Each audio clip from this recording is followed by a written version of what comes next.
আগামীর বাংলাদেশে যে সরকারি আসুক জবাবদিহিতায় জাতীয় নাগরিক কমিটি প্রেসার ক্রিয়েট গ্রুপ হিসেবে কাজ করবে বলে জানিয়েছেন জাতীয় নাগরিক কমিটির মুখ্য সংগঠক ও জুলাই শহীদ স্মৃতি ফাউন্ডেশনের সাধারণ সম্পাদক সার্জিস আলম। শুক্রবার পঞ্চগড় সরকারি অডিটোরিয়াম হল রুমে জাতীয় নাগরিক কমিটির মতবিনিময় সভায় একথা বলেন তিনি। সভায় সার্জিস আলম বলেন, জাতীয় নাগরিক কমিটি বৈষম্য বিরোধী ছাত্র আন্দোলন থেকে একটি দায়িত্ব নিয়েছে। বৈষম্য বিরোধী ছাত্র আন্দোলন ও জাতীয় নাগরিক কমিটি কোনো রাজনৈতিক প্ল্যাটফর্ম না, আগামীতেও হবে না।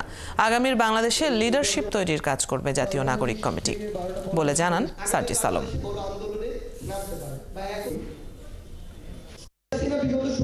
বাংলাদেশের উন্নতি দেখিয়েছে কিছু অবকাঠামো দিয়ে, মেট্রো, পদ্মা সেতু, এক্সপ্রেসওয়ে, কর্ণফুলী টানেল, এগুলো দিয়ে। কিন্তু একটা দেশের উন্নতি কখনো কয়েকটা অবকাঠামো দিয়ে হতে পারে না। এইরকম কয়েকটা অবকাঠামো বানানোর জন্য একটা টার্মই যথেষ্ট, একটা সরকার।